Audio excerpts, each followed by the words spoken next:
24 madlala ethi wangidala uNkulunkulu.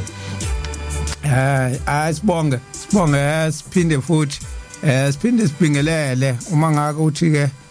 uyivula manje iradio yakho, uvula manje umsakazo enanda 88.4 FM, tshela nabanye ukuthi sesifikile sekuyinanda 88.4 FM la uzosithola khona. Mfundisi asibingelele. Akasibingelele ke kuyo yonke indawo la kufinyelela khona inanda FM la phezulu entabeni engqwaqube. Sibingelele wonke umuzi wasohlange, sibingelele wonke amaNazaretha indawo ngeindawo. Sibingelele ngaphansi kwesihloko namhlanje sithi unothando umkhululo wasekuphakameni. Noma uluthando. Ngoba mesithi unothando ukuba nalo kuyahlupha ngoba kuyaphela uthando onalo. Kodwa asithi uluthando uNkulunkulu wasekuphakameni. Sikhuluma kakhulu ngokuthi namhlanje uluthando. Lolo thando asithanda ngalo, uthando olungatholakala indawo. Namhlanje na ke siphezulu kakhulu kothando lwakhe. Okudala singene othandweni lakhe kunye ukuthi sesifika lapho khona eshiya indawo yakubo eza la ezweni lakithi laseMpumalanga ehla eshiya abazali bakhe ngenxa yothando. Sikhuluma ngalalo uthando, sizokhuluma ngothando olukhulu, sizokhuluma ngaye elanda abafundisi, sizokhuluma ngaye enza imangaliso, sokhuluma ngaye enza konke okuhle esakhela umuzi wasekuphakameni ichibi elingcwele lokugeza izono zethu. Usho njalo uthi lo muzi uma nungcolisa niyawugezaphi ngoba lo muzi uyichibi lokugeza izono. Sikhuluma ngaye esitshela ukuthi yena uyisibuko sasezulwini. Lo muzi mubuka kuwona ubuka ezulwini uqobo lwalizulu. Ngisho amasango akhona, amasango atholakala nasezulwini. Sikhuluma leyo ndaba kakhulu namhlanje kaShembe echaza indaba yakhe noNkulunkulu elanda abantu. Sindlalekile namhlanje, okudala sindlaleke ukuthi sifuna masifika kumashi bese sikhethe isihloko ukuthi namhlanje sikhuluma ngaye semampondweni. Kungagcini kusuka lempi khona impi isuke ngomashi.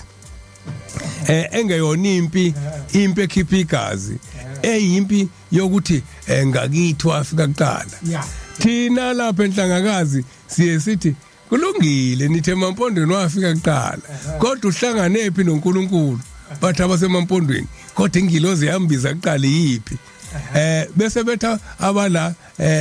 abasekuphakameni uqobo lwabo, abala inanda nama surroundings ayo, but yawe lapha inkanyezi. Uyayibona manje lempi impi emnandi yokukholwa, ile okufanele ngomthetho noma sihlukene sihlale phezukwawo, sihlale phezukwothanda asithanda ngalo, ngoba umuzi nomuzi indawo nendawo la sibanga khona wafika kuqala khona into oyitholayo. Muzonda ukulalela indaba sekuphakameni, uzonda into obuzoyizwa ezokusindisa. Muzonda ukulalela indaba yasenhlangakazi, uzonda into ezokusindisa ngoba ila ihlangene khona noNkulunkulu ekuphakameni la kwele khona inkanyezi, emampondweni la kwakhuthala khona ingilozi wafika kuqala khona. Ngaphesheya kothukela yavelaphi yakhona.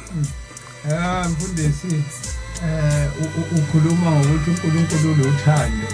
uNkulunkulu wasekuphakameni ulothando. Kade sikhuluma nje sibheka le ndaba le yokuthi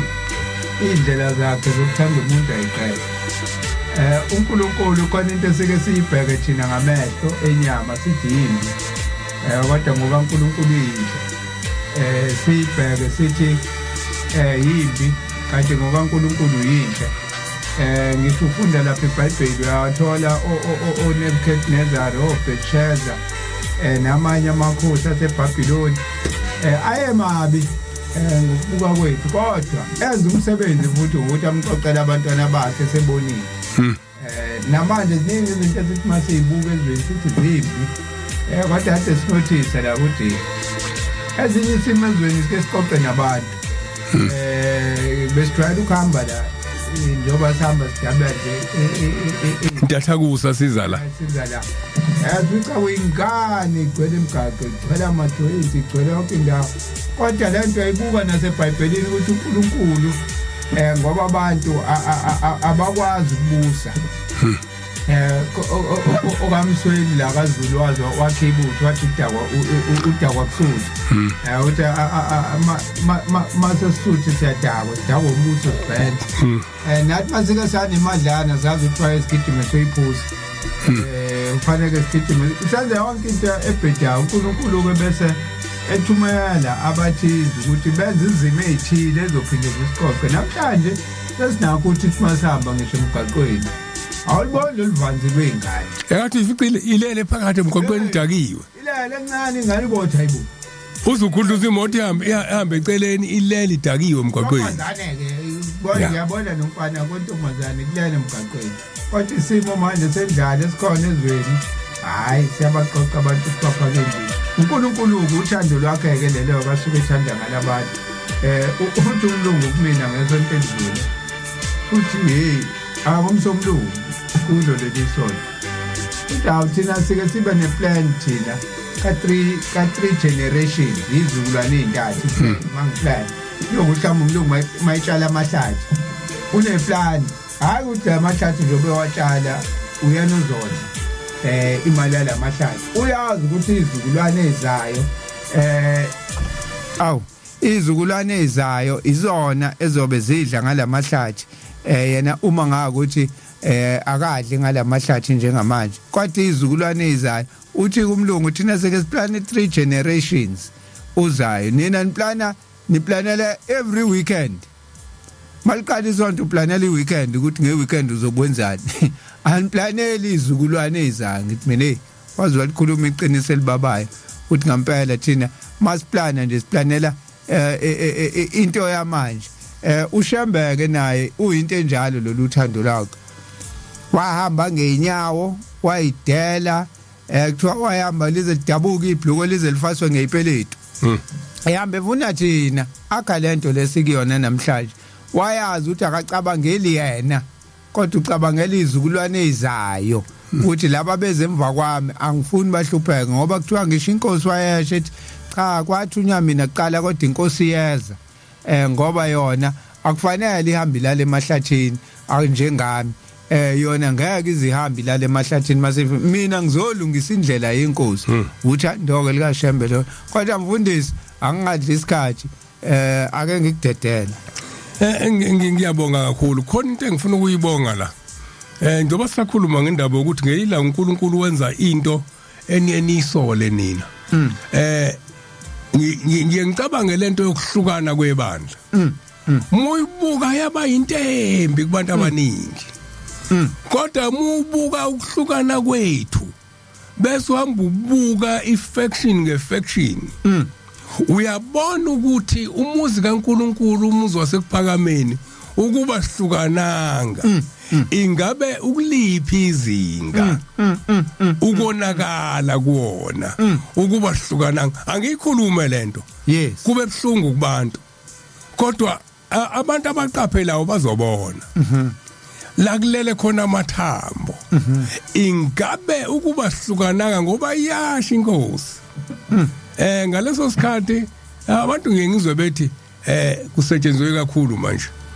sikhulele kuphakameni ngesikhathi mawuse paradise kwase kugcwala umgwaqo wonke lo odlule emfundini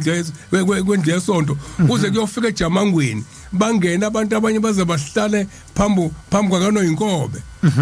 abanye lapha esipholi bangene baze bohlala phakathi kweinkatheko zoma bacishe bangene emgwaqweni ngendlela abasebebaningi ngayo babevele bebaningi abantu manje na ke uyabuka kulesikhathi esikusona ukuthi ukube ukuhlukana kubangabikho ingabe umuzi kaNkulunkulu njani uShembe wenza ngamabomi uthekebe ekekuhlukanwe ukuze abantu abanye bakunyanye uphakama abanye bakuthande imvamisa ke yabantu abakunyanyile ukuphakama kwenziwe ngamabomi twakunyanya mulalela indaba ka1963 kugujwa 50 years abantu abanye bathuka umuzi bakhohle ukuthi lo muzi ukhona nasezulwini ithi inkosi yasekuphakameni mokhulunywa ngalo ngo1963 phezulu kwentaba inhlangakazi ithi kuza abafundisi basesihogweni kuza abakhokheli basesihogweni kuza ibala zonke inhlaka ekhona ithi sebekhona ithi bala phakathi kwethu ithi kuthema kuphela u50 years omubi waqoqa ibandla lakhe wathi lalelani sizongena kanjani kulabo abantu na kuthiwa kwathi umhlangano kuthiwa weseqhamuka omunye yayibona lento inkosi ingafiki uthi weseqhamuka omunye kuthiwa kwasukuma unkosikazi wathi hayi lula lento wathi ngoba kuthiwa basukuma abanye bathi hayi asifaka abathakathi wathi hey lo shembe wabo wakanontanda abathakathi uzobathethelela abathakathi wathi ngoba uyabathanda abantu wathi omunye hayi asifaka ubufebe wathi hey lo shembe uyayigeza ifebe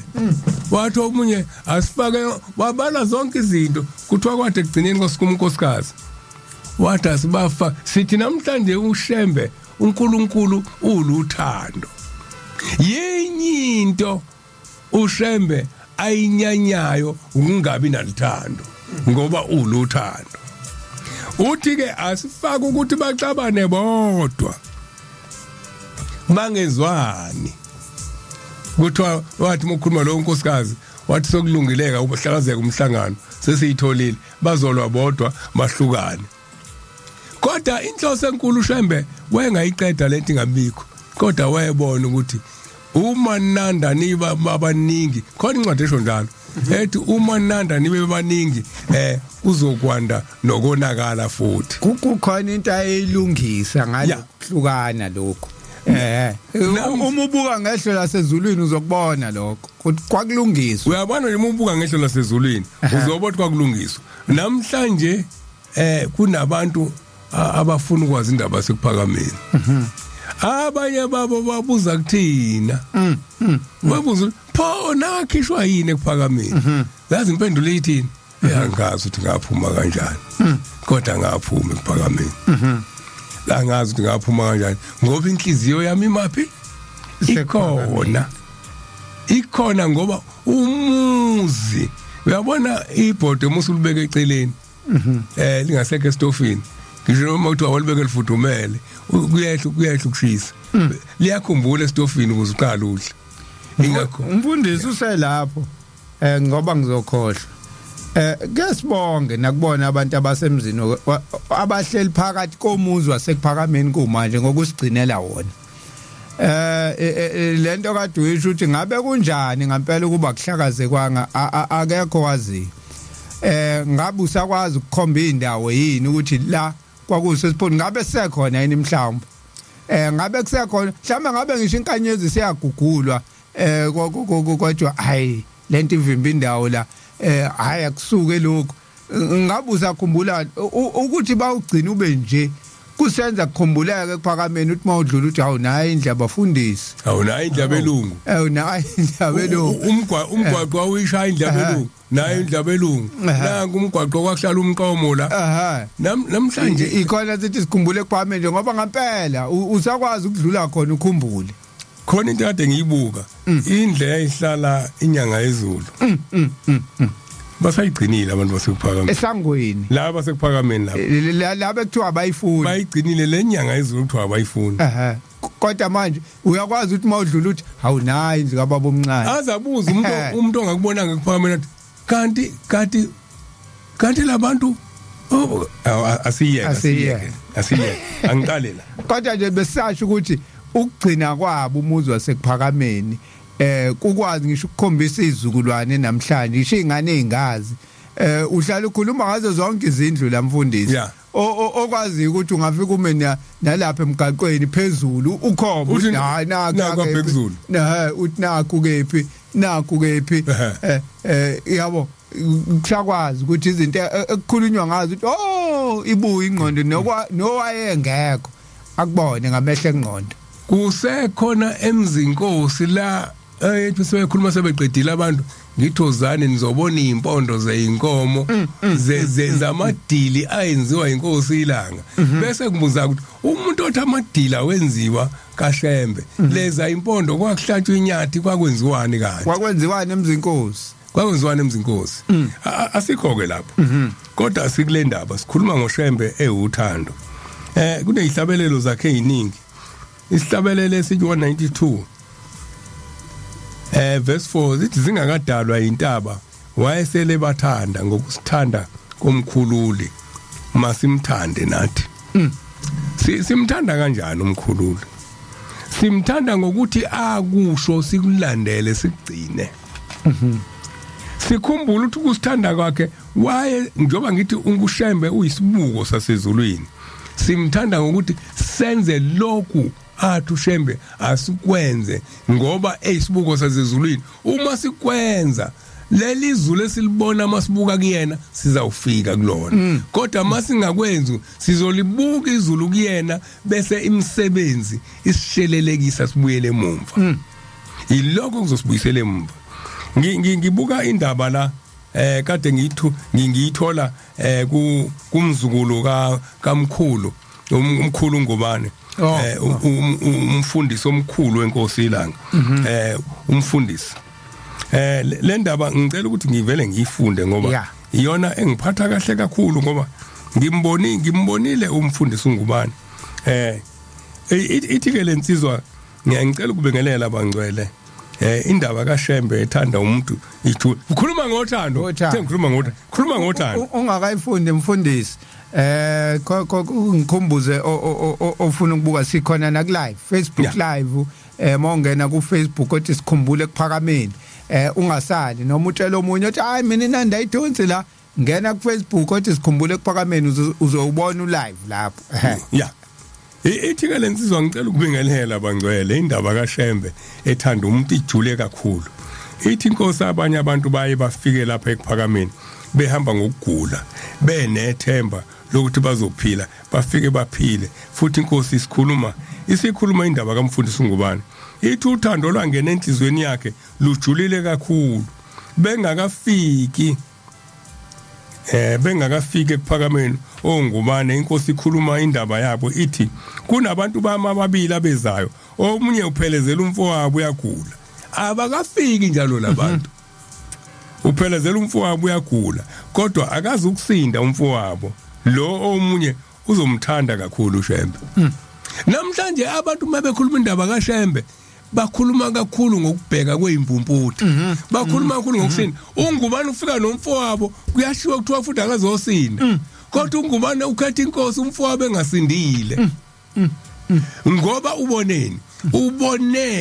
umelaphi wenyama uminyama isikhathele ebese ngena kuyona inyama ayolapha umphefumulo ukuze ube namandla okungena phi ezulwini la kuyakhona abantu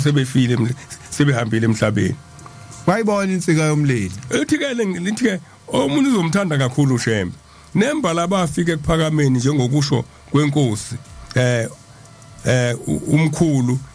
akaphilanga wahamba emhlabeni kodwa umfowabo wayesemthanda kakhulu uShembe wangabe savuma ukubuyela emuva uNgubane uzalwe ebukhosini eMsinga wase uhlangana umndeni uthi akabuye kube nguye ozothatha isihlalo sobukhosi okuthe mabefike ekuphakameni abasemabovini bafika nje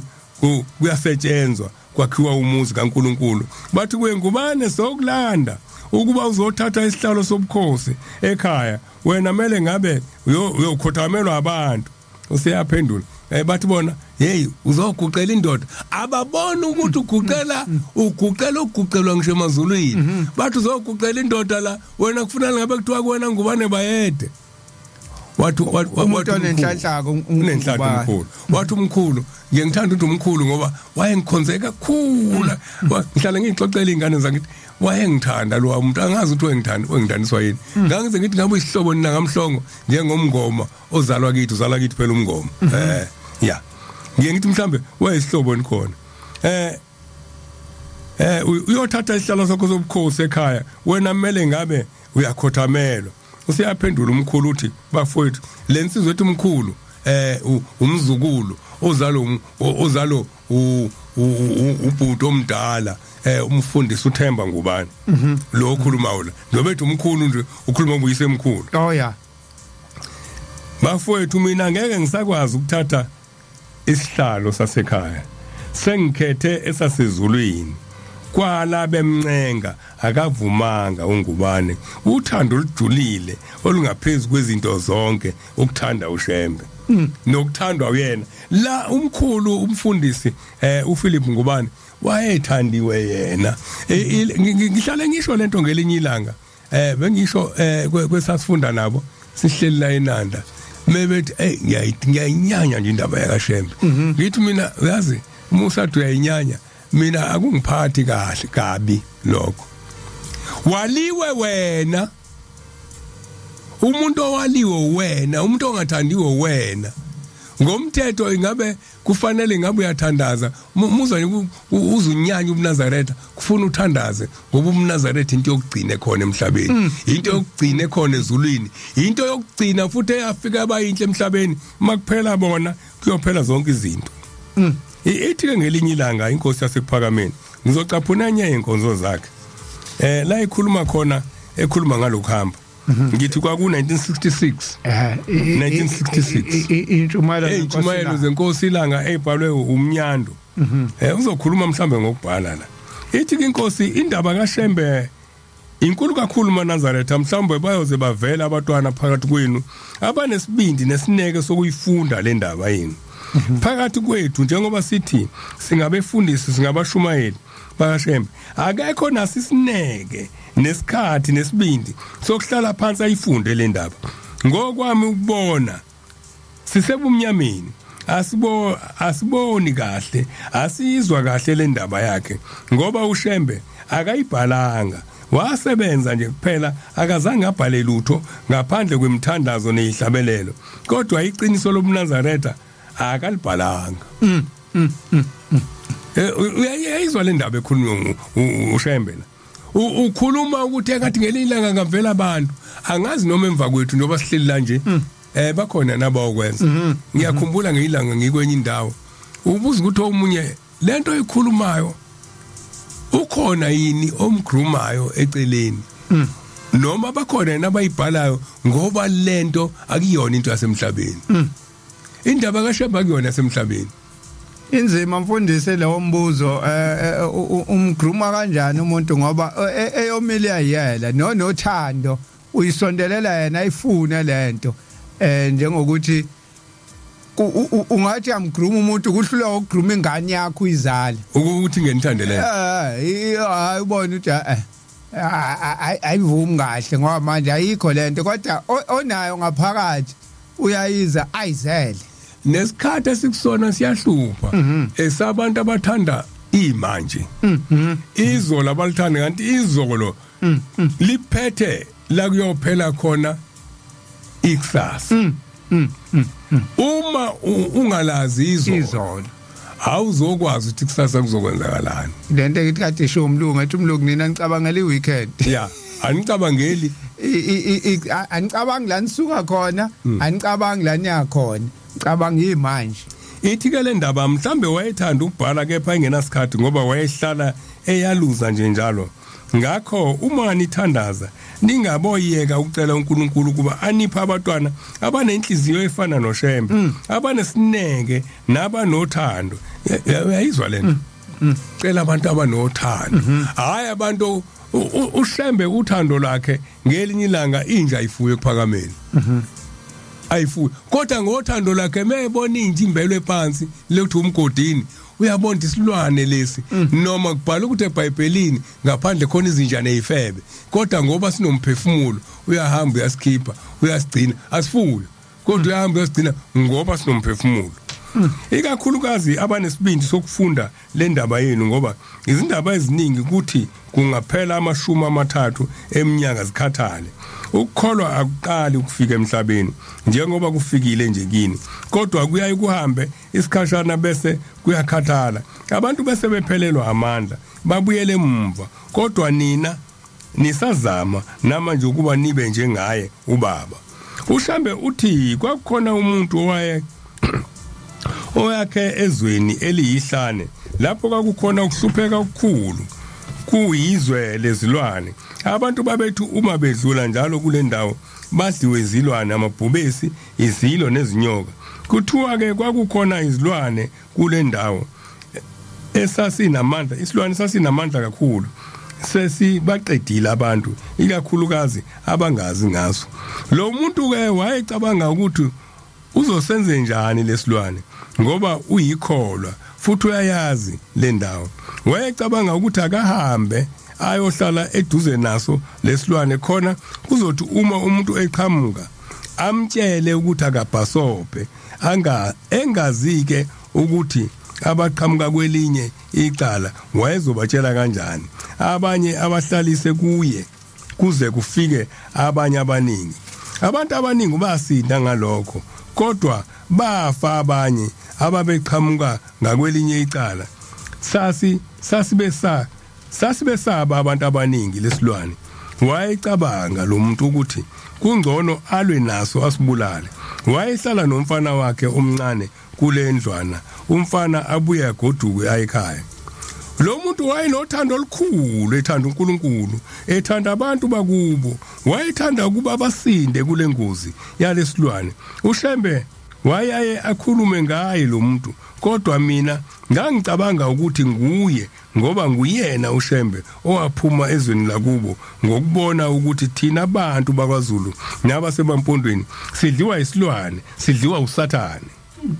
uShembe ufike kulelizwe sekucishe konakala. Ukuba kafikanga ngabe mhlawumbe akusaziwa into ente nembi, ngabe nanso ke indaba. Ingaba isaziwa into enhle nembi ukuba uShembe akafikanga. Ngabe zonke izinto zinhle, nokubulala umuntu ngabe kuhle, nokweba ngabe kuhle, nokudlengula ngabe kuhle, ngoba amakhosi amhlophe ayesehlulekile ukuphatha abantu. Umthetho awasenawo. Bonke abantu abakhula ngaphansi kwawo bavama ukuba yigebengu, nabantwana babo baba zigebengu baze babe ngcono labo abangayanga esikoleni. Kusekuphakameni kuphela lapho kusenabantu abesabayo ukwenza okubi.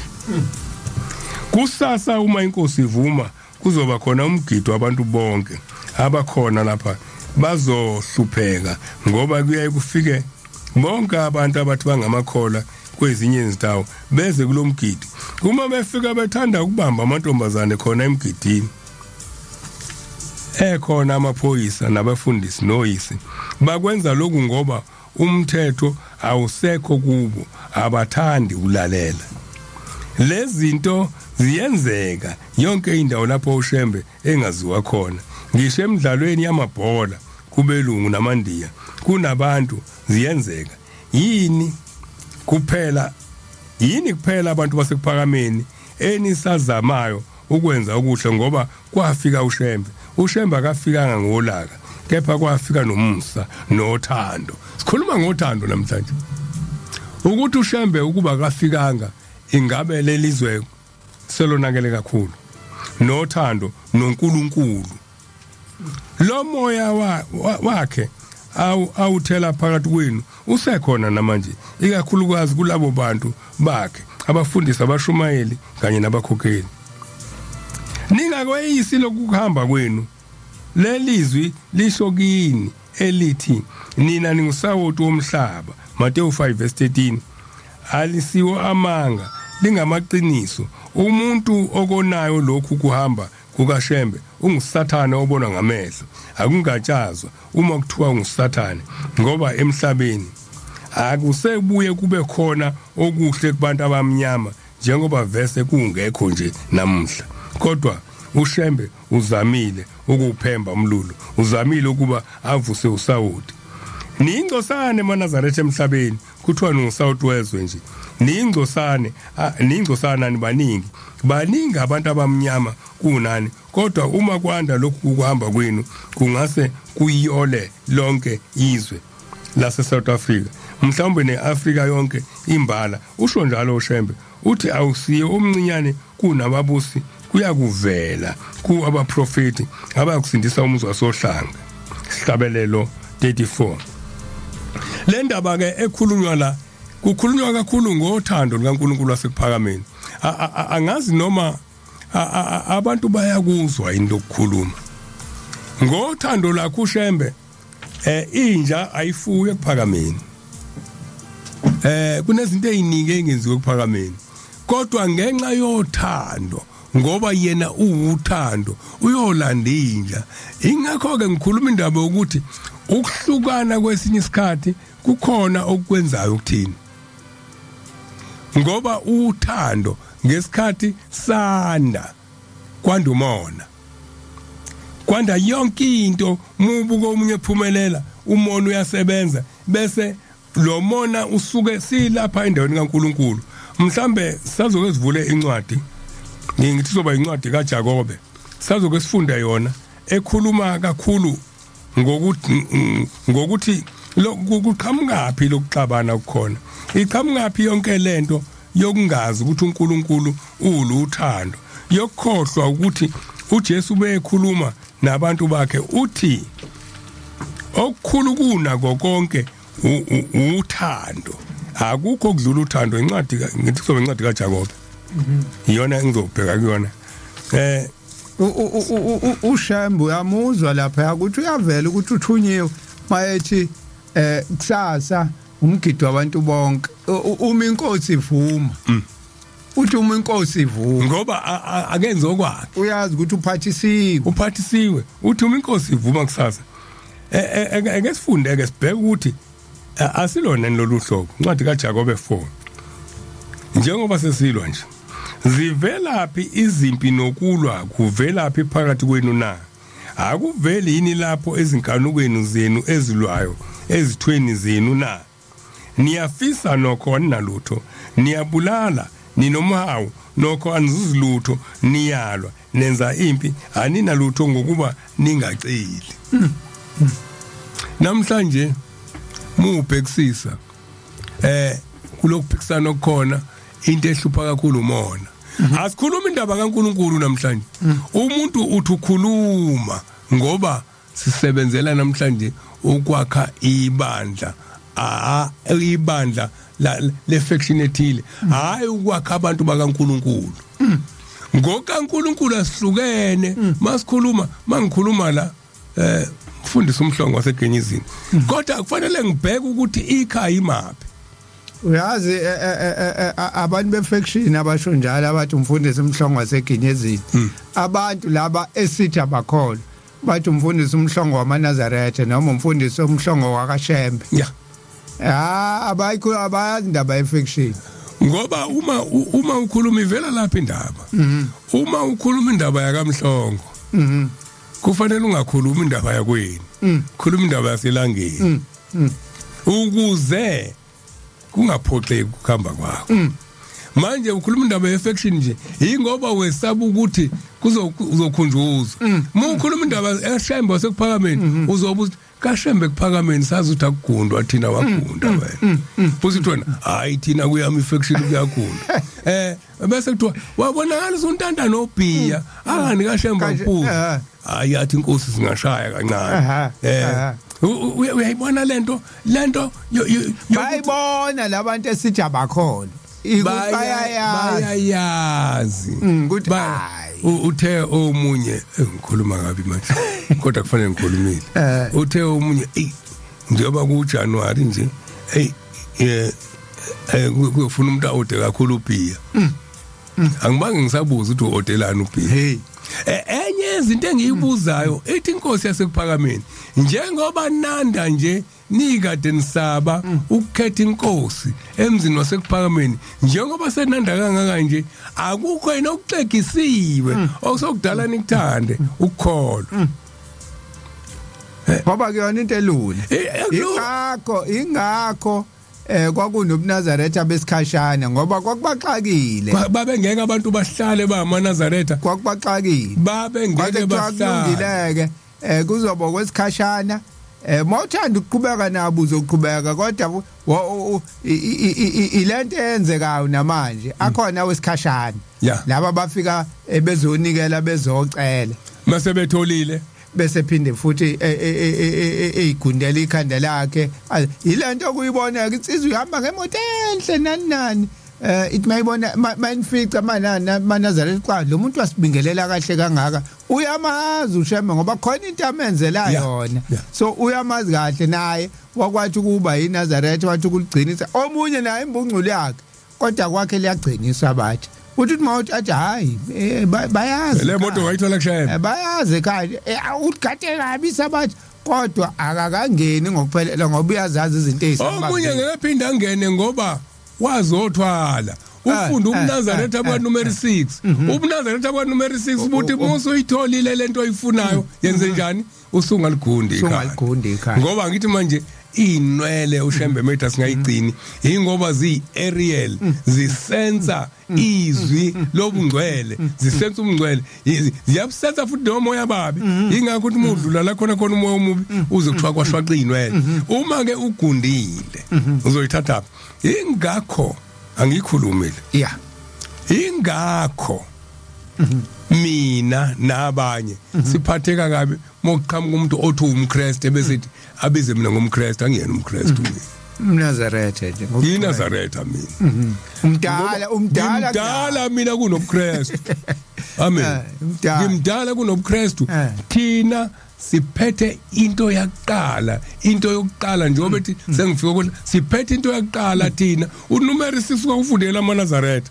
unumeri 6 ufundela abantu abahambayo bawuthwala unumeri 6 abantu abathwalayo okuthiwa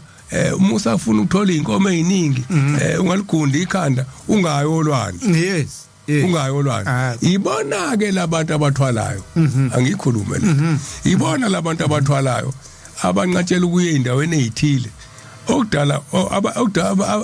abanqatshelwa ngoba kubona ukuthi bazolingeka khona ngeke ngayikhuluma ilanga Samboti ngikhuluma indaba ukuthi kunabantu abatshela ukuthi ekuphakameni ungayi khona ungalingi uye khona umuzo omubi basabana abantu basaba ukuthi uzofika ubone ungcwele yes phela yonke iyo lento eyenza ukuthi umuntu omunye ukuthi mase kumthathile ukugula noma ukuhlupha okuthini omunye noma ehambele nje ngoba ethathwe omunye afika wavakashi afika abona into enhle abathawu kanti iblend ade ngiyitshela akasayiboni yonke manje na ke ngeke ngakhuluma indaba la ngikhuluma indaba yengane eyayikhuliswa uyise unina esahamba unina wejwayela ukuyolwandle ingane ke misikhuliso uyise uyishayela imithetho uthi lalela uyazi ukuthi babexabana nonina ngoba welikhonzile ulwandle welikhonze kakhulu futhi lwalumsebenzela ngibaba ngesizwani nonina baqhathwa ulwandle mase ufundisa ingane lalela uyangizwa ngithini ungalingi uyolwandle manje ingane iyabona njalo ezinye izingane ziyadlula ziyolwa into efana nomzi wasekuphakameni nabantu asebeunyanya abaphuma kuona indaba kaShembe isihlalo sayo nesisekelo sayo umuzi wasekuphakameni iJerusalem elisha amen uthi ithi ke le ndoda ungayolwandle ngelinye ilanga ngathi kudlula imoto ke kuhambe kuhlatshelela kushaya amaculo la ukuthiwa iculo lokuhlanisa unyaka asilazi ngithini iculo lokuhlanisa unyaka kuhamba usiyaphuma baba wengane iyambona uya kulabantu abayibhisha ingane ezibhisha uphethe ibhodlela hawu bathi abamana ongiphathela ulwandle ilaleli ngani hawu ubaba kafuthi kuyolwandle kodwa ubaba number 6 uyaphathisa number 6 uyaphathisa amanzani olwandle ebesithi ingane amanzi olwandle bathi bayawubhukuda labantu ngizoke ngwazi umehluko phakathi kwalamanzi olwandle nalamanzi esiwaphuza la ekhaya ukuthi sathi sina amanzi ubaba waphathisa amanzi olwandle ebenqaba ukuthi ngiyolwandle kuthiwa babuye ingane zilethe ibhodlela bese lithukusa uyise ingane bisiyanyenye livula ibhodlela ithi hawu kanti baba unosawoti lamanzi ingane bisithi hayi no kufuna ke ngibuke ngiyobuka mhlambe laba bamkhohlisile ubaba bavele bathatha nje amanzi wona lawa la ekhaya bafaka usawoti ingane igcine ngelanga idoji ihambi yolwandle mefika olwandle ingane olwandle kuthiwa yila kusala khona wonke amabhadi lo ufuna kuhlalwe kunje la ekhaya ngoba wahluleka ukuphatha umndeni wakhe wahluleka ukuphatha unkosikazi wakhe wayo olwandle la ngenisa khona yonke imfula wafika wagezwa mayisingena yonke imfula phela ukhumbula ukuthi noSawuthi nje ingoba ingena yonke ecede ibisishiya kodwa kulabo Sawuthi khona impilo uSawuthi phela uyageza uSawuthi nje yathi ingane emisi yakhona ithi baba kanti ubunginqabela ngiyendaweni nje uthi mntanami into ebidala nginqaba ukuthi mina ngafika ngagezeka sahamba nonyoko sasihlala khona olwandle kodwa ngaphuma nginje bengingafunike ubona indawo emnandi kanje edala ngihlalela ngithi ungayo olwandle ilolo hlobo labantu ke oludala uthi uma ukhuluma ngendaba kaShembe olwahlubukayo luthi hey ungayikhuluma indaba sekuphakameni mfundisi sesiyanga 5 o'clock manje masibuya sobe siqhubeka nawo ukhumbule emlaleli uzosithola lapha ku Facebook page sikhumbule kuphakameni WhatsApp 0687649969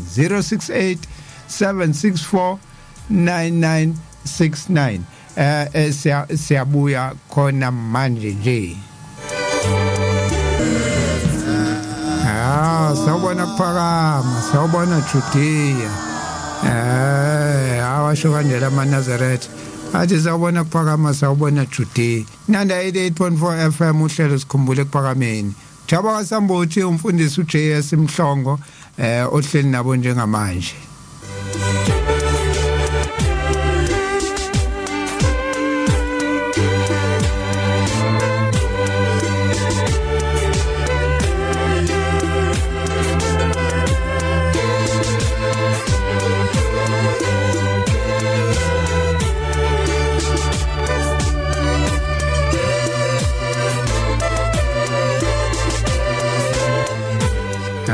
Masuzulu umjinto umfoka amadlala lapha ethi wangidala ubokwazika ukuthi hayi impela kulona uhlelo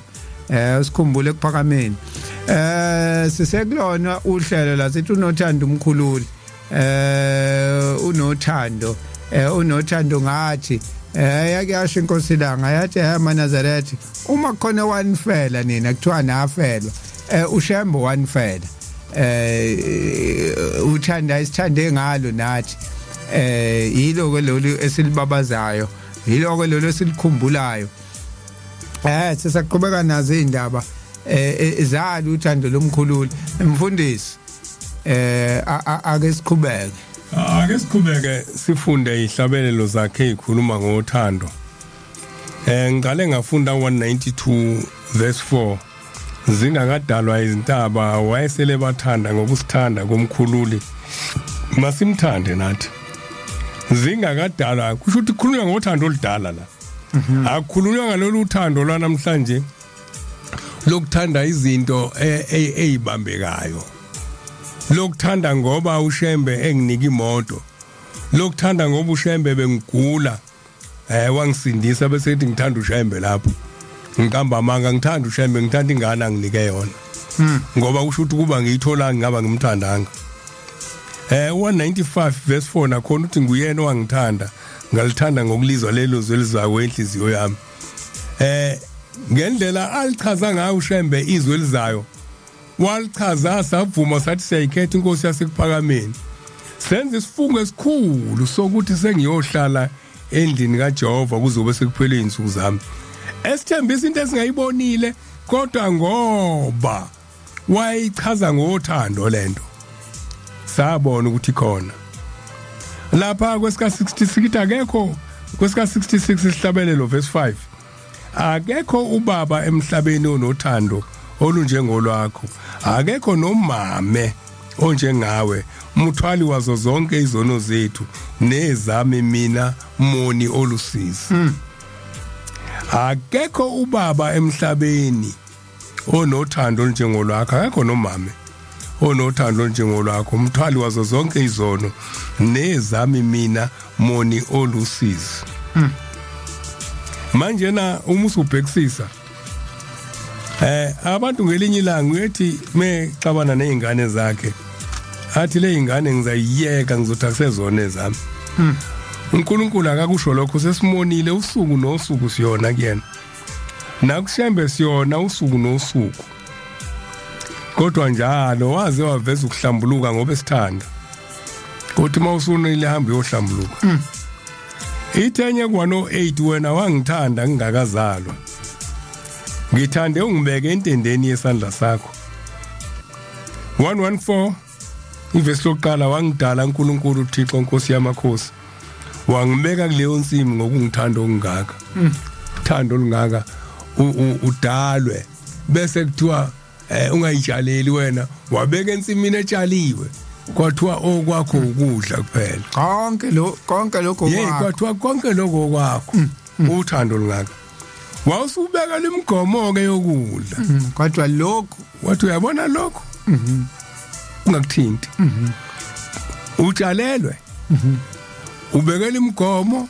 awusweli kodwa ngenxa yobuntu futhi ngenxa yothando ukuthi uluthando uNkulunkulu mesikhuluma ngoNkulunkulu akufuna sikhulume kakhulu sithi unothando kufuna sithi unothando ulithathaphi ulithathaphi ngoba thina silithatha kuyena angithina silithatha kuyena yena uthathaphi ngenye indlela yena umthombo wothando uyisource umthombo wothando ila kuphuma khona amazota uthando yena qobo lwakhe ithi ke la Nkosi yami ubungithanda singakaqini indaba ngaphakade wangicoba ngikuqala kwendlela yakho uthando oludala uthando luka noma lolu uthando luka noma ngiye ngalalela enye inkonzo enkosi yasekuphakameni ekhuluma ngendaba kamfana kaKhawula uthanda abanalo ngizoyiqeda yonke kodwa ingivusile lenkonzo ngiyithole kwezinye insizwa zasekuphakameni yahlupha nalento yokuba nepolitiki angikhulumi nabathile ngoba khona into ezokulahlekela ungayitholi uzongathola indaba kaNkulunkulu uzongathola indaba kaNkulunkulu oyidingayo ngoba le fraction ongayifuni kodwa ikhona indaba kaNkulunkulu enayo ongenayo le nawe khona onakho nabo abangene siyadingana sifana nomzimba le athu shembe ithi inkosi yasekuphakameni ani mikhona leyo inkosi ethi uma ama-peril enu wasezulwini esodakeni anongena niwakhiphe niwageze thina-ke ngempela udaka yini wasigqoka imnazaretha sonke sinyanyane ukuze kube njani khona kokumina ushemba anginika kona uma ngihamba nako khona abantu abazokufa ukuthi baswele lokho kokumina uyabona nje njengoba sifana nomzimba mfundisi wonke amalungu omzimba adingana yebo ngeke amehlo mina mina ngikusiza wena mlomo ukuze ubone ukudla athi umlomo hayi ukuze nawe ubone imina engivumayo ukuthi ngidle lokudla ngifake lokhu la kungene la ukuze wena athi nomunye hayi zithi inyawo wena amehlo ngeke ufike kule nto oyibonile uma mina ngingavuma ukuhamba uyabona umzimba uyafa wonke so manje nathi siyayibulala ke sithi thina ngokuthi ubani ukuthi ubani infection yokuthi asiboni ukuthi igwaza ngowethu kahle hle bayasibuka abangaphandle ukuthi hayibo nanku umzimba kaShembe ufa namba bemkhathaza ngoba uyazi ukukhathala ukuphikisana komzimba kubulala umphefumulo kaba uNkulunkulu ukuphikisana kwamalungu omzimba kuqeda amandla umphefumulo sufaka uNkulunkulu ngesikhathi thina esikhundleni sokuphikisana sibonisana umphefumulo uthola amandla ngoba kuhle ukubonisa ukuphikisana kokubonisana umphefumulo njengoba uthando nje uthando loNkulunkulu ngesikhathi kuphela uthando kubantu kufa umphefumulo ukufa komphefumulo ukuphela koNkulunkulu kubantu ukuhamba kaNkulunkulu kubantu kodwa uNkulunkulu mayebona sikhuluma into eyodwa noma sihlukene kodwa sikhuluma into eyodwa sinothando uzodala ngelinye ilanga ahluleke umubo wahlukanisayo athi umubo awulabantu kanti bayathandana lo amhlangano wawukhona wawuhlangene wabona unkosikazi la kwasuma khona omunye wathi asibenze balwe bodwa ngoba uthi yena esihlabeleni sakhe ba 199 abantwana bakaNkuluNkulu bayathandana asibenze ke bangathandani ukuze bangaba abantwana bakhe abalwe bodwa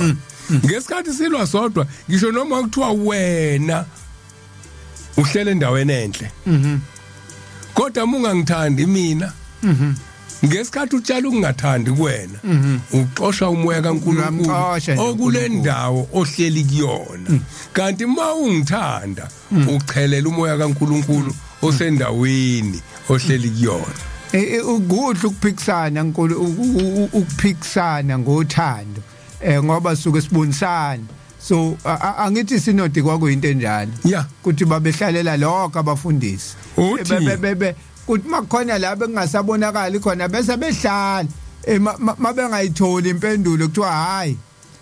ake kuyofuna ingwevu nengacotshiwe ngoba yayikhona yahamba naye ubaba mkhulu ukuthi hayi ake balandu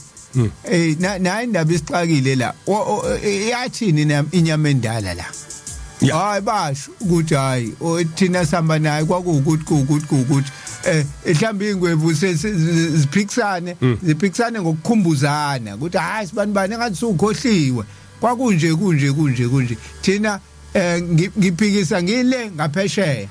nalo waphikise le ngaphesheya bese kuzwa umuntu ongekho ke phakathi koMnazaretha ukuthi nami ngikhomba laba yangithi banebala nala indaba singahlali sodwa bese silibuka leli ibala leli ukuthi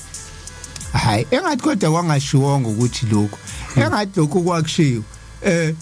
iyalunga ke into manje hawu nasiza bosibani yazi bese sikhohliwe kwazi ukuthi kulungiswe le nto oqhutshekele phambili khona into athi uNkulunkulu eBhayibhelini asibalekele engifunda incwadi kaTimotheo 2 ngiqale ku22 ngoze ngiyoyivala ku26 kepha balekela izinkanuko zobusha ujonge ukulunga nokukholwa nothando nokuthula kanye nokuba nabakhuleka enkosini ngenhliziyo ehlambulukileyo kepha ukuphikisana kobula nokungazi ukwenqabe wazi ukuthi kuzala ukulwa sihlangane sibonisane kodwa singaphikisani ngokuphikisana kobula ngoba khona ukuphikisana khona nokuphikisana bobula ithi ke wazi ukuthi kuzala ukulwa inceko kaKristu ayifanele ukulwa kodwa mayibe mnene kubo bonke nansoke indaba akungabi khona ukuthi ngoba bakithi laba ngimnene kubona ithini incwadi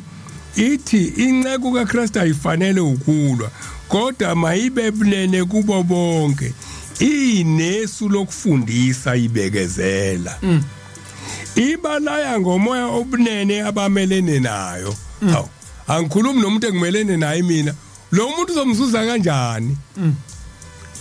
uma ungakhulumi naye ithi ke ibalaya ngomoya obunene abamelene nayo kumbe uNkulunkulu angabanika ukuphenduka baze balazisise iqiniso basanguluke baphume ogibeni lukaSathane ababhajwe nguye ukuba benze intando yakhe yini intando kaSathane ukuxabana yini intando kaSathane ukuphikisana ingakho lapha kuMateyu 5:43 ethi thandani izitha zenu kusho uKristu lapha thandani izitha zenu injalo ke lento ithi ke le ndaba yale ndoda engithi ngeke ngayilalela kwenye inkonzo zenkosi yasePhakameni ukhuluma ngendoda eyatshela ukuthi usuzokufa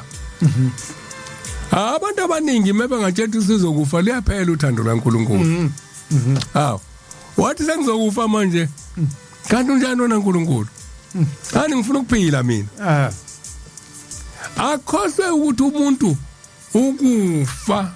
uma unethemba kuvuka komuntu wesibili owumphefumulo sizela khona vele ukuzofa emhlabeni emhlabeni ngelinye ilanga kufanele ngoba nje wasisenyameni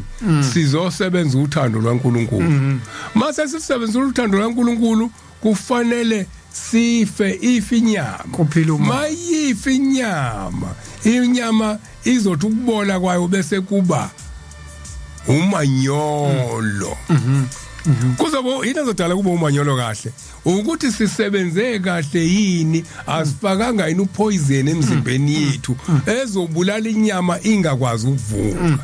le ndoda ke yakhawule ekhuluma ngawo lenkosi yasekuphakameni la ithi kwathi mase kuthiwa isizokufa yabe sinikela ngeBhayibheli uthando noma usuthe ngizokufa kodwa ngiyakuthanda nali iBhayibheli ngenzela ukuthi ngiyacela ukuthi lolu uthando uliveze ngisho enyameni ngingakhuluma nenye insizwa ngelinye ilanga ngithi inhlanhla yokukhula kwami enyameni yaba nkulu kakhulu ngiyacela ukuthi makufika usuku lokufa uNkulunkulu wasekuphakameni angisize lolu uthando anginika lona kushona uma ngina 4 months wangikhulisa ngaze ngamdala namhlanje ngiyacela ukuthi mase ngihamba emhlabeni nomphefumulo wami uthande kanjalo ngiyabona kumnandi namhlanje akukho kunye ngifisayo angifisa imoto entsha angifisa umuzi omkhulu kodwa ngifisa ukuthi ngelinye ilanga umphefumulo wami awuzuze ushembe ingakho le ndoda ayithi misifa inikela ngeBhayibheli layo inikela ngezwi kuthi lisale nabanye balizwe izwi likaNkulunkulu khona indoda angengikhulume ngayo la ngelinye la sesikhathini esimbi uma ungakhulumi ngemsebenzi yokubheka kwezimpumputhe kuthiwa unaNkulunkulu ya uma ungakhulumi ngemsebenzi yokutholakala imoto awunaNkulunkulu kodwa leyo msebenzi iyo le inkosi la ngeyathi kumshumayeli unquma hayi kumshumayeli konke lokho abekusho kuyimsebenzi kaShembe impela nawe lokho sikukusho kuyimsebenzi yakhe kodwa manje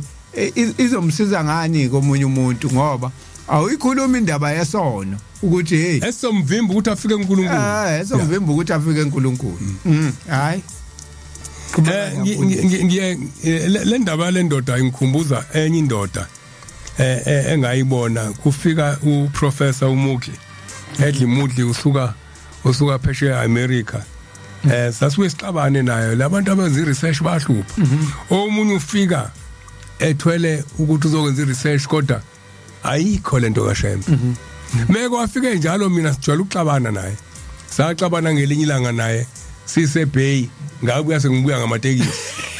siyaba ukhuluma kabi ngoShembe ngijwayela kabi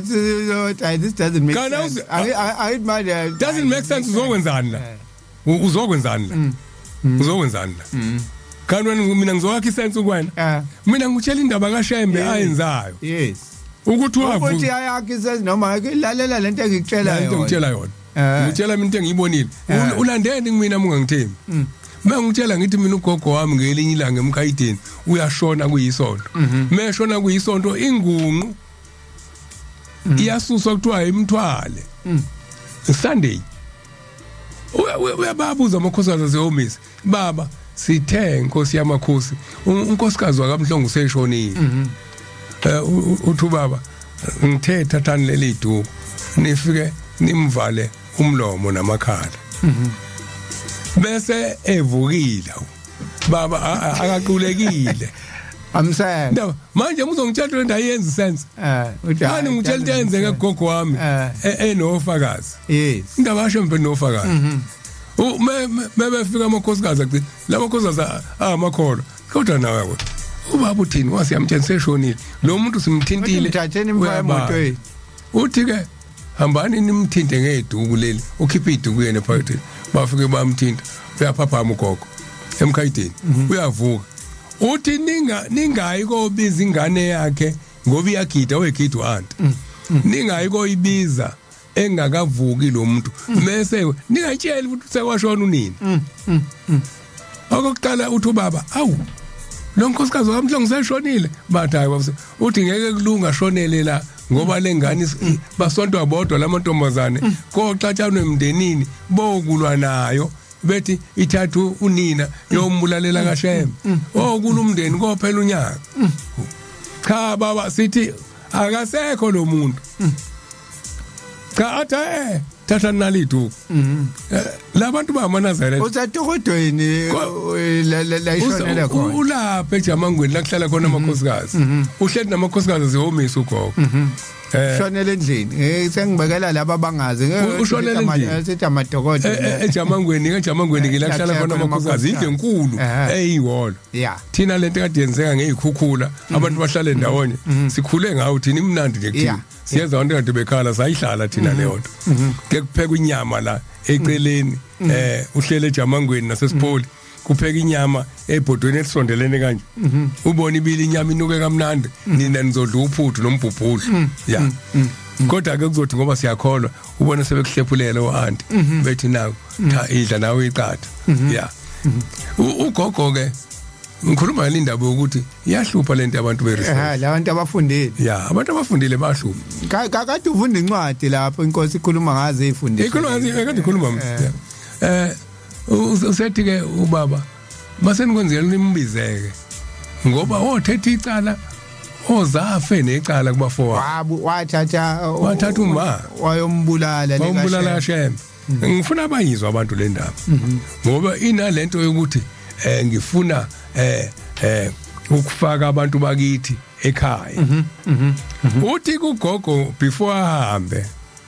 sengikhuluma umza sekuphakameni manje uthi before ahambe uthi bantu abamokwenzeka ngifa mina ningalingi ningcwabela koSiyani angifune nami ithuna lijonjwe izinja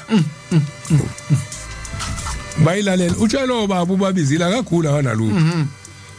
mase bando ukugula ngoApril kuyongena isikhumbuzo sika May eMkhayiteni usevele wando sengiyagula sengizokufa ngivele ngihambe ngeMkhayiteni ukuze ngifele eMkhayiteni ongena nengcotsho eMkhayiteni uyafika ngempela uyafa Nkosi yamvusa isithi inkosi ke mayiselayishwe engunqini intambama ngesonto ethi lalela kona Nkosi ilanga ingunqu imoto sizoyiveza makwenzeka la sizoyiveza ikhona la efonini usethi mlayisheni la kwingunqu wena ntombazane lungashaya ulesine ungafika uhlale kuphakameni lungashaya ulesine uma wakhe engafikile ekhaya ungabe usadlule ekuphakameni uhlala udadewenu owenza u25 umshiya ulokhuzo anti omncane u25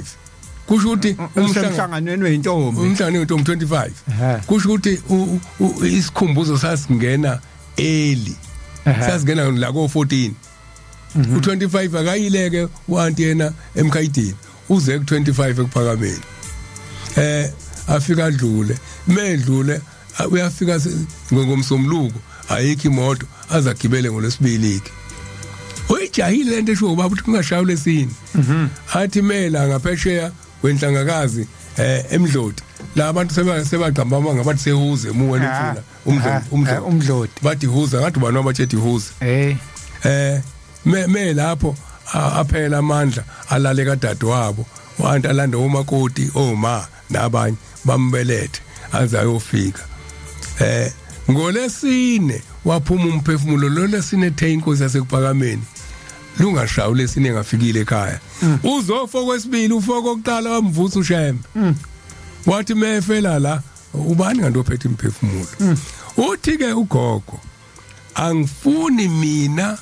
umzimba wami ungcwatshe koSiyane ujonjwe izinja anongithatha ningisekuphakameni baba bayikhohleni bavele bamngcwabe koSiyane ekhaya abuya zokhuluma nodade wabo ahamba ubuze labafana ukuthi angishongo yini ukuthi ngifuna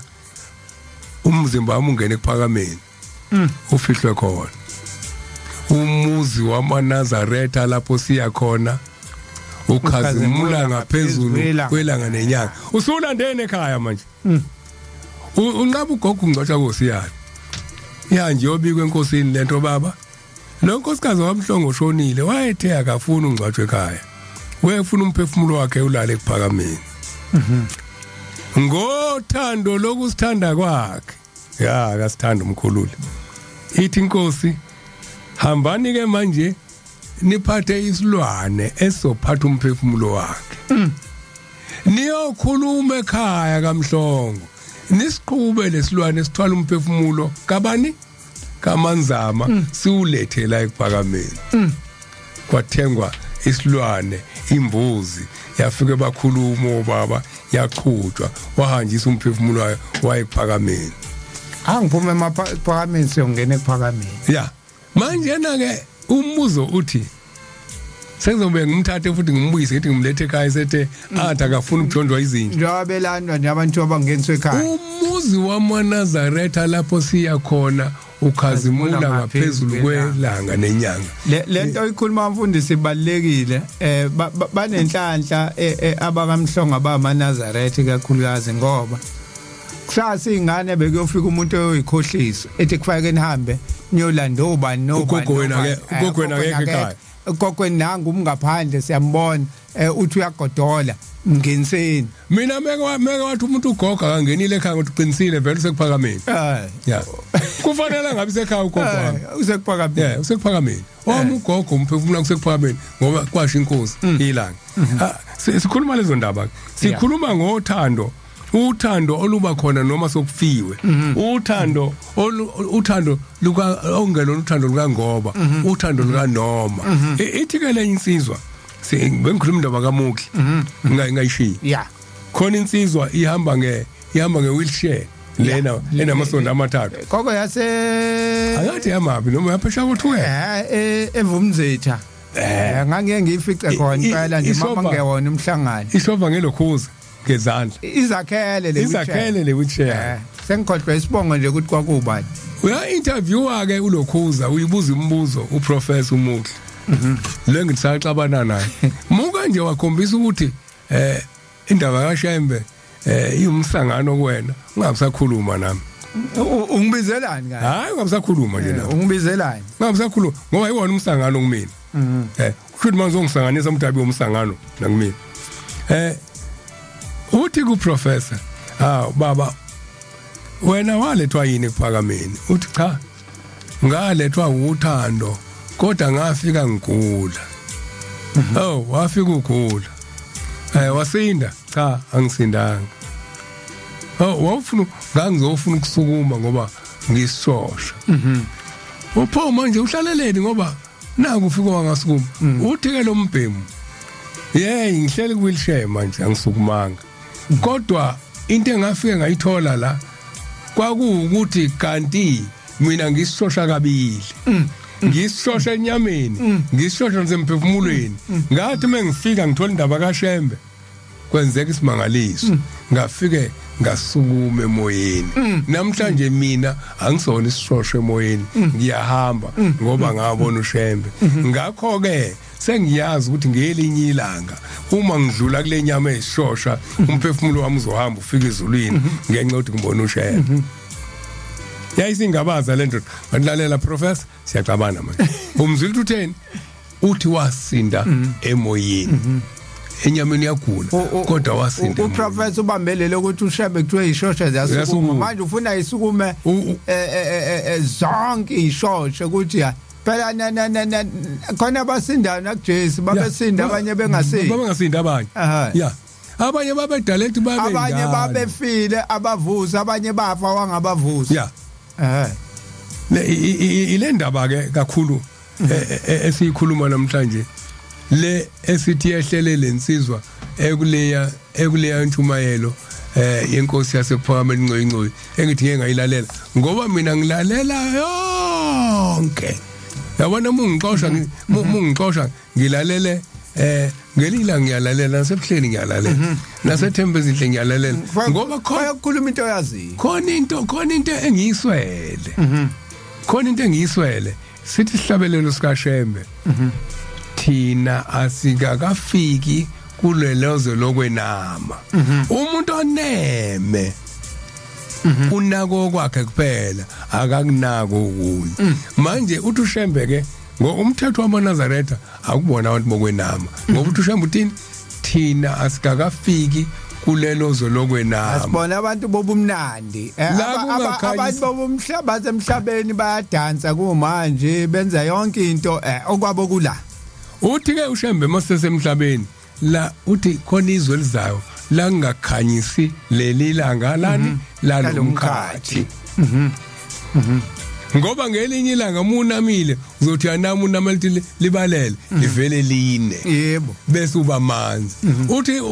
uthi liyana livele libalele bese uthi kuyashisa kanti lapho lasilangazelela ukuya khona izwe lokwenama akukhanyisa ilanga lalomkhathi akuni imvula yomkhathi kunimvula yasezulu konke khona kumnandi yabona into esho uShembe ngaze ngayinaka mfundisi mangilele ngiphupha ngize ngalibona ilanga kodwa kuyakhanya la ngisuke ngikhona ngiphuphe nje phuphe kusemini kodwa ilanga ngize ngalibona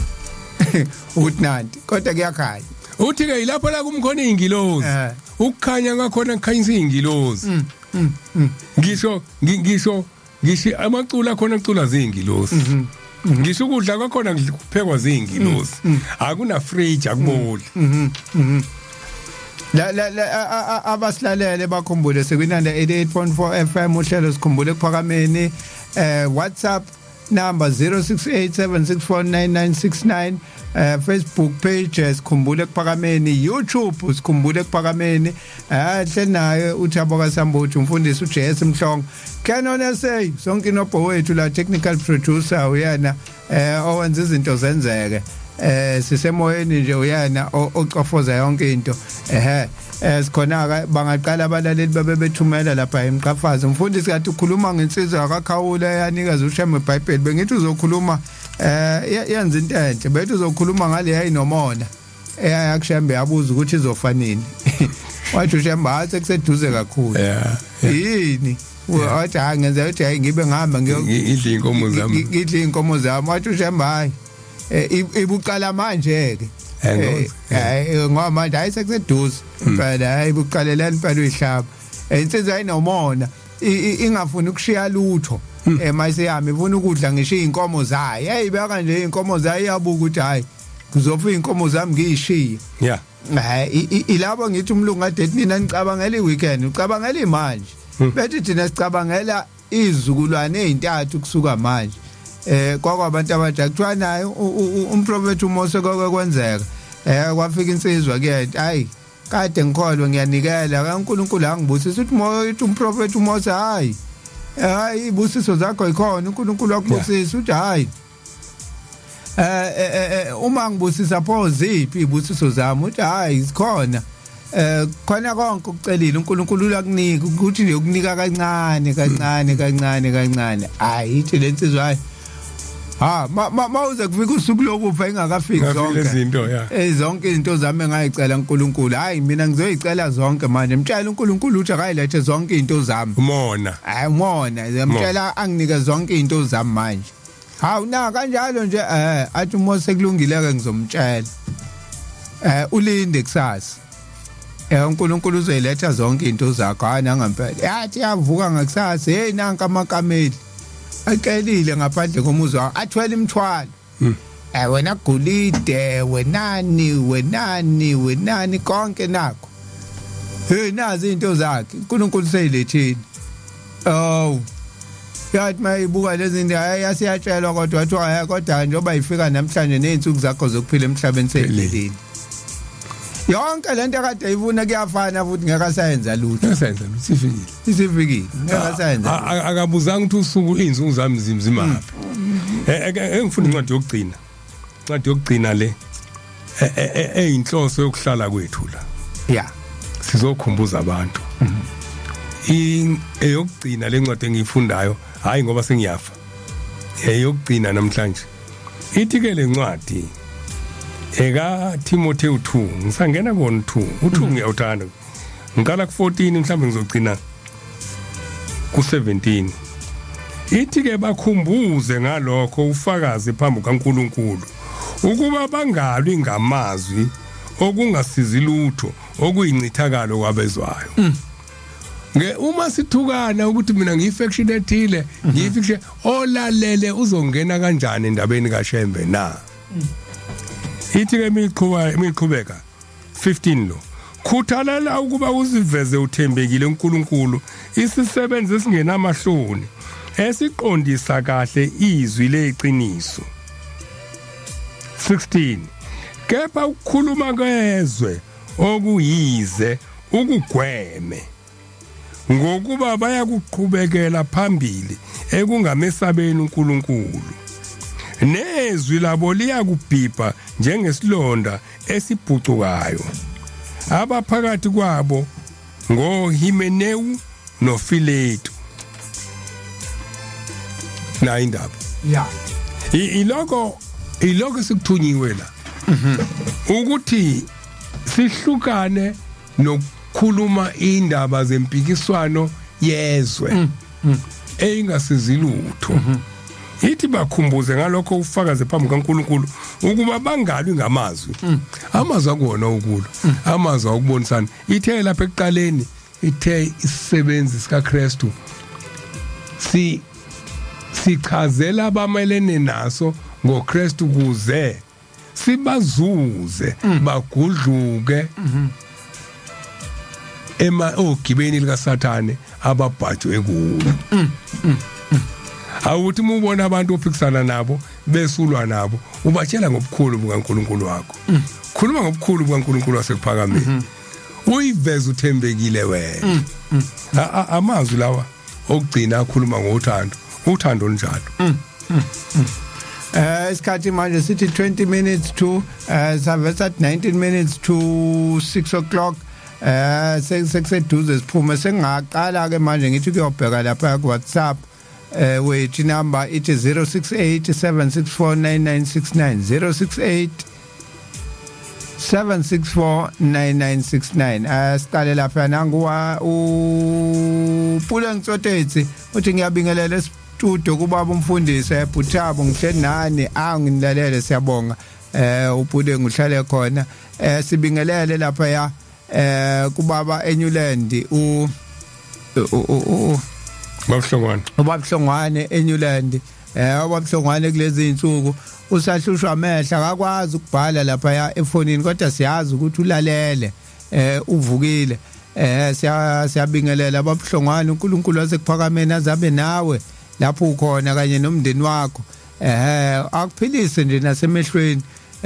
ukwazi ukuthi ngoba sike sajabula sabotha hayi nampo odokotela abahlinzile kwangathi uyabona sicela ke manje ukuthi odokotela basezulwini kube yibo abazokwazi ukuthi bawalungise lamehlo akwazi ukuthi kodwa ke okubalekile ukuthi ngalensizwa wathi ukhuluma ngayo umfundisi ukubona ngamehlo moya ikona okubalekile lokho ngoba njengoba sikhuluma nje siyazi ukuthi ubabuhlongwane ngehlo lomoya uyabona uyabona akudingeki ukuthi azabhale efonini nani uyabona ngehlo lomoya Thulani ubheka izenzo mngoma ngiqale kena emini yesabatha ibente studio babusambudo umfundisi wakithi ngithola manje ngo5 kade kunomcimbi kunocimicimi no trading ebheka izenzo lo kwamasho obuye eBhamshela Brian Wandahlophe uthi ngibingelele kumfundisi nakuthaba emsakazweni siyabonga ngamazwi aqinileyo angasoze abulawa zivunguvungu amen Wandahlophe siyabonga ujwayele uwanda ukuhlushwa iradio siyabona namhlanje hayi iradio ayizange imhluphe nobuthongo abambamba uvela khale ngeradio khale nangobuthongo konke Thulani Mkhungo uthi mina yesabatha mayibenhle wabangcwele amen sesojikela ku Facebook ke manje sibone nakhona uthi kuthiwani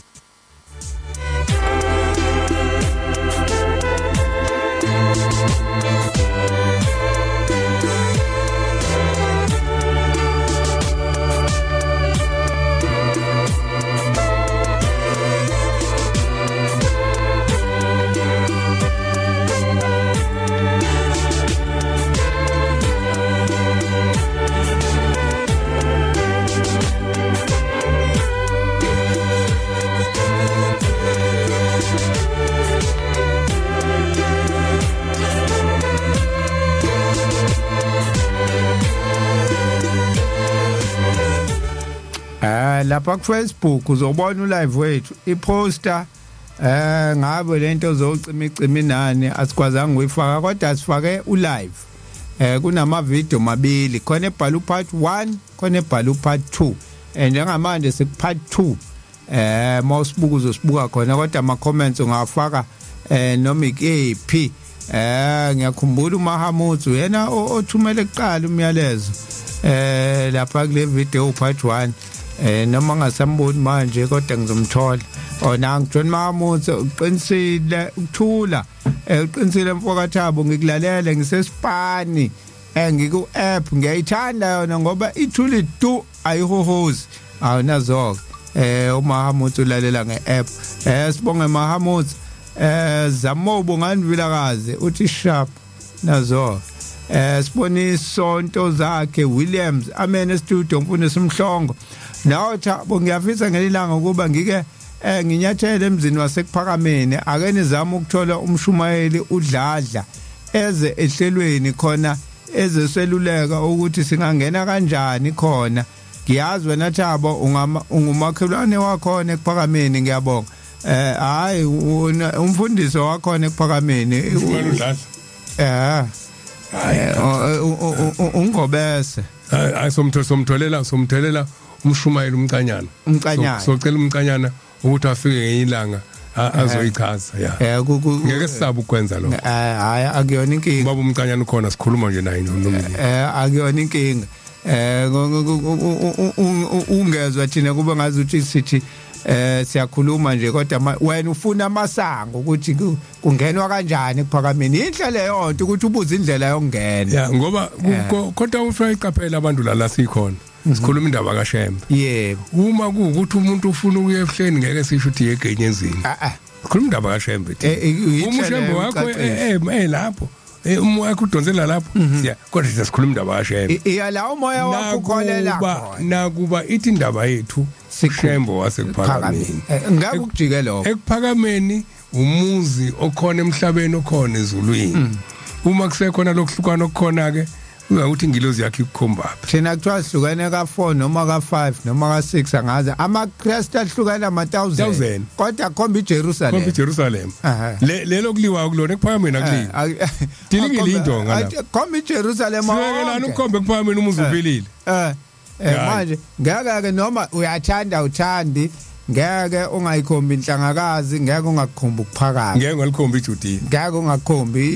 ungalikhomba iJudiya ngeke umuntu uthi akayiJudiya umkhomba iJudiya asisokusho ukuthi hayi mina ngene eJudiya ungena uSibanibani umuzi kaShembe lo ngena nombani Pilonhle boko kaQolomba ukuthula estudio ngilalela ngisematiko hawo amen ilawa ka part 1 lawa ngibona abanye abakhona la khona Mduduzi kaChakide khona uSizwe Qabe Nkosentsha Mzukulu kwaDele Siboniso Ntozakhe ngeke part 2 sibona ukuthi kuthiwani khona nakhona ama comment ngathi waqale kahle impela ama comment ahlupha ngoba buya sale manje ngathi singawafunda ngesikhathi nanka akhona phela ufada sicela simnandi dludla kwamaphumulo uthi amen sithi amen nathi Goodman Gasa amen studio ngicela ukubuza ngalento eseyenziwa yokubhala amabhodi emathempelini yaqhamuka kanjani njengoba sekubhalwa ko 100% nje manje hayi ekuphakameni esangweni kubhala into yodwa Dumisani Jehova amen khumula icathulo bese kubhalwe ayisekho futhi nalesayini ngathi ikhona ayibhala ukuthi ekuphakameni yenzela ukuthi nje nabadlulayo phela kodwa usufunda isitolo la esangweni lasekuphakameni Dumisani Jehova amen khumula icathulo ama% asikwazi ukwakhala saba semhlabeni asikwazi asikwangaze ngikubone kodwa ke ngingambekela nje ukuthi ugasa lokho kuveza uperfection usuke uveza ifiction okuyona 100% yami asithi nje ama sign affection akukona okashemba kufika ngalesembe kwafika okwefiction yeah kwafika nokuhlukana Bhoma Mkhwanazi ngicela ukubuza ukuthi la suswa yini igama lika Jesu kumaNazaretha ngoba uShembe lalingasuki olimini lakhe ngisize ngazisa amabandla ngoJesu umkhululi ongafiyo ihlabelelo sesidlo sithi wathi abasidlayo lesisidlo uyobavusa wasefaka ama bracket uJesu uthi uShembe encwadini yomncwabo silindele ukuvuka sakwethenjiswayo ngosuku lwenkosi wasefaka futhi kuma bracket wathi uJesu encwadini kaMafukuzela uthi uShembe ningofakazi abaningi sebesindisiwe ngegama lika Jesu efakazisa ngentombazane yakwaKhoza eyaphiliswa ilunywe ibululu nangu Bhoma Mkhwanazi ebuza wendonga igama lika Jesu lisuswe ilento eyisuse wena intombi emisikwalile ungathandana nentombi usuthi bokuvele kusuza amakulele bokuvele kunemcondo ususwa abantu abaphendukayo abaqhamuka ngale uShembe akaza sitshele ngobubi bika Jesu wasitshela ingakho ngisho umthandazo masiphethe isambatho sithi umoya wakho mawuze inkosi mabaphila abantu bakhe wona lo wasithembisa wona ngoJesu Kristu inkosi sathenjisa umoya wathi awushiya sisodwa kusho ukuthi ke asisodwa manje sinoShembe kodwa sathenjiswa ngezwe elakhulunyiswa elakhulunywa wasithembisa ngalo Shembe yeah wasithembisa ngashiya sodwa yosithumelela umoya oyingcwele uShembe ke uyilo umoya oyingcwele ngenye indlela ke le yokusuka kwegama lika Jesu ingoba abantu basuke ekhona behluthulwa abanye njalo hayi ukuthi ukukholwa behluthulwa ukuthanda izinto ubonile ukuthi omunye udonsa amakhosikazi ngala eNazarethini kwakhona eMazarethini uzokholwa omunye udonse ingoma wazithi ingoma amugidwa ngiyathandaza ngakho ke wafika futhi wathi mayobona umgido wabona awushayi kahle thina ingomeni zasenza kanje wawushintsha ngibona ke laba basusithi gama Jesu bashintsha umgidi uyibona laba bashintsha iNazaretha futhi ngibona laba bashintsha iNazaretha yeah undonga lapho ubalo kodwa kuningi ngibona ke ndo kuningi lesekushintshe nokashembe abasusa nguJesu kuphela nokashembe namhlanje suke bayabona ukuthi bakhumbule ekhaya namhlanje sebehlalela amaculo angekho esihlabelelweni ilabo bantu ke abahlubuka abaliwa intombi sibonge othi ngibo Do Reservoir Hills uthi mina yesabatha mayibe inhle kwabangcwele awu nakuwe mayibenhle nakuwe Do Reservoir Hills nangumzamo uthi mini mayibenhle kwabangcwele Mr Semboti nakubaba uNjomane uhlelo ngilalele ngila emsebenzini ezinga estate kodwa ekhaya kusendoda emaphapetheni kwesenkosi ugwala umakhelwane lo wakhona ekuphakameni impela futhi ngakena nomakhelwane uhlala ekuphakameni umuntu ohlala e320 sekuphakameni impela nje ngoba ula e320 esiqhaqaphuleni angajikeli lifika makuthiwa ugibela itekisi mayiphuma nje na uphumela khona ngishamba ngemoto emgaqweni makuthiwa ugibela itekisi uye emsebenzini uma ekuphakameni ugibela khona kuqala nje icathulo zayihlala eduze kwalapho esiqhaqaphuleni zishiwa lapho emqokolweni kwalapho nezikhwama emqokolweni zayishiwa eduze kwalapho nje lawuthi wena zayishiwa eduze kwalapho zihlale nje ungangeni nomthwalo uyale esontweni ishiwe lapha ushiye lapha shiya isikhwama ushiya yonke into lapho necathulo ungenza uphethe isihlabelelo neBhayibheli nesicephu sakho yeah ake ngibone ukuthi kusekhona yini ngoba siyaphuma manje sikwazile ukuthi sisonge kahle sibe nomkhubo okuphuma sesigijima sibe nomkhubo okuphuma sesigijima kodwa engathi ke namhlanje sikwazile ukuthi sikhave konke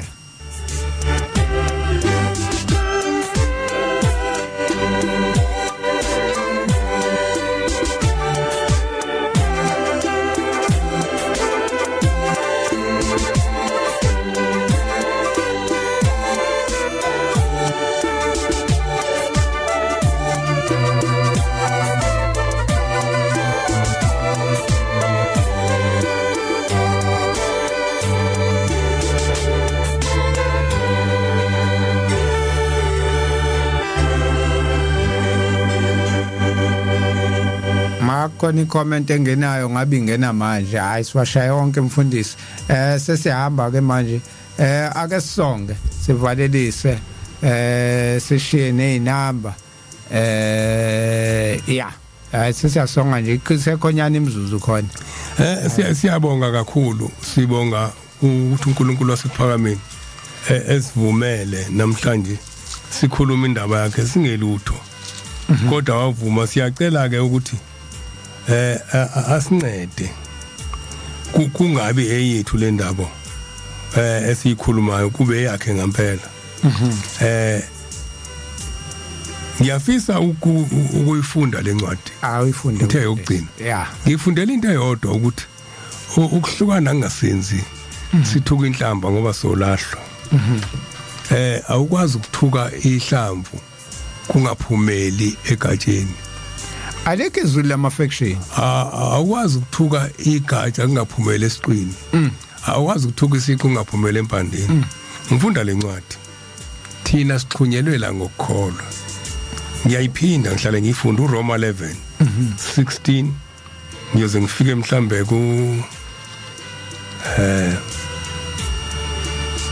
ngifike mhlambe ku24 isikhathi nginaso 5 minutes so. Hayi sikhona. Uma ulibo lungcwele nenhlama injalo. Uma impande ingcwele namagatsha anjalo. Uma uthuka ingane kaShembe negazi likaBhombela uthuke yena uqobo lwakhe. Kepha uma kwaphulwa amanye amagatsha wena ongumnqumo wasendle wena uzothi ngiyikhetha inkosi esekuphakameni umnqumo wamapi wasendle uzofakelwa. Wena ke ungumnqumo wasendle wafakelwa phakathi kwawo wahlanganyela nawo impande namafutha yomnqumo. Kuthwani ke kwena ungazigabisi phezulu kwamagatsha. Hayi ingane zenkosi ingane kaShembe lezi nje ungenapi uzokholwa wena. Ungazigabisi phezulu kwamagatsha kepha uma uzigabisa akusuwe othwele impande kepha impande ethwele wena. Silathina sizofuna ubungcwele obutholakala emafutheni akhishwa uBhombela asatholakala kulabantwana bakhe waba negazi lakhe. Uza kuthi wena amagatsha aphulwa ukuba mina ngifakelwe. Wayixoxa uBhombela izingane zakhe ngabekwa ngawumfundisi imini umfundisi. Ithini ke indaba? Kulungile.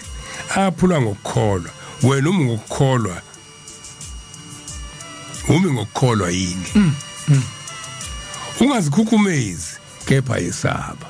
Incwadi yalo lengiyifundayo. Ngokuba uNkulunkulu engayekanga amagatsha emvelo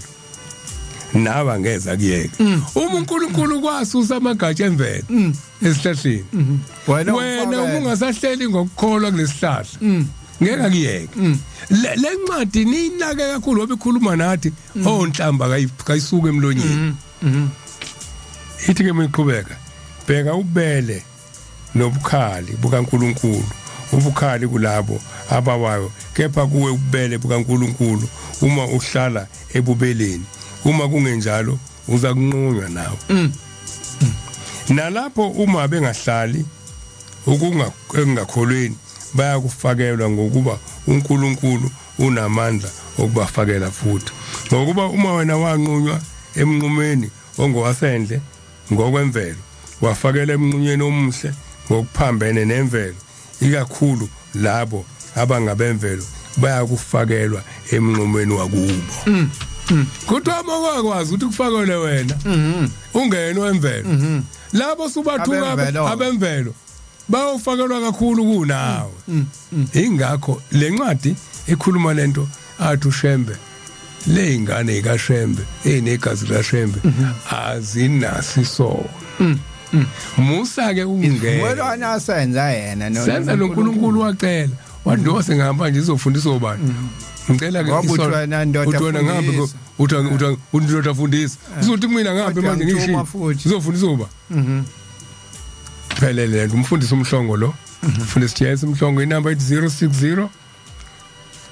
613 1515. hayi khona lapha ku Facebook manje kusikhumbule kuParliament Facebook page uzoyithola uThabo kaSambothi Nkosi mayivumile kusasa 9 ekseni kuya ku 12 emini sikhona sithi asilungiseni Nkosi yomusa izinibusise nonke Amen.